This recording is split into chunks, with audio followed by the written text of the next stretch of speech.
Hello and Assalamu alaikum. Ultrascan Diagnostics here. This is the CBCT of the patient that you had requested. The area of interest is the upper right 6 and 7 and the lower right 6. Right. So this is the sagittal view. On the sagittal view, this is the view where you can clearly see that there is a slight fracture of the root.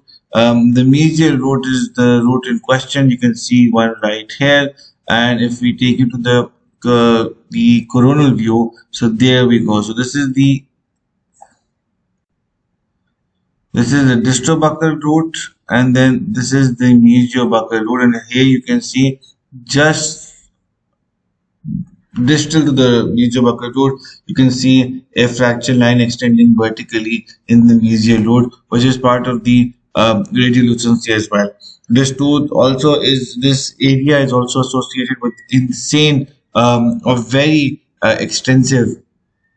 My apologies for using the word insane. Very extensive sinusitis on the left maxillary sinus.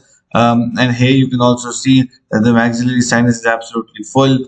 If we take you to the implant on the 6, so the implant on the 6 is placed in the sinus, but could be the cause of the sinusitis, or could be the 7 could be the cause of the sinusitis, because there is a radiolucency, there is a fracture, but we don't see any cortical perforations with the 7.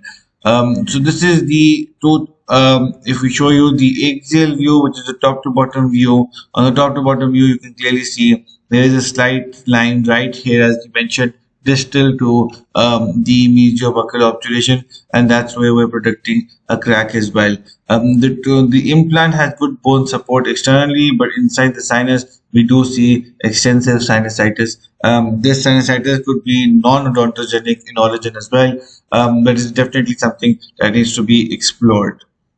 So the next tooth in question is the lower right molar. The lower right molar, as you can see, someone has done absolutely wonderful obturation. The distal one is almost at the apex. The mesial one is almost at the apex. Absolutely wonderful work done.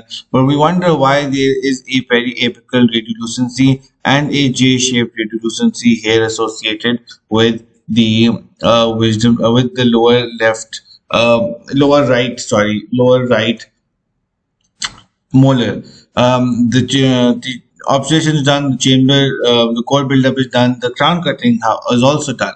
But what we see here on the axial view, as you can see, that only two canals, the mesiolingual and the distrolingual, have been prepared and obturated. The meziobuccal and the distrobuccal have been absolutely left out. Along with that, we also see that there is a radiolucency extending all the way from the apex and also to the mid root level, and here you can see that the reason for this could be a crack, a vertical root fracture in the mesial root, resulting in such an extensive J-shaped radiolucency. So the the meziobuccal and distrobuccal canals have not been obturated. Along with, we're suspecting a fracture in the mesial canal. If we show you the coronal view here, you will be able to appreciate that they've absolutely missed the meziobuccal canal here, and they've also missed. And as we move to the distal root here, also we can see that they've clearly missed out the distrobuccal canal here, and the radiolucency is associated exactly there.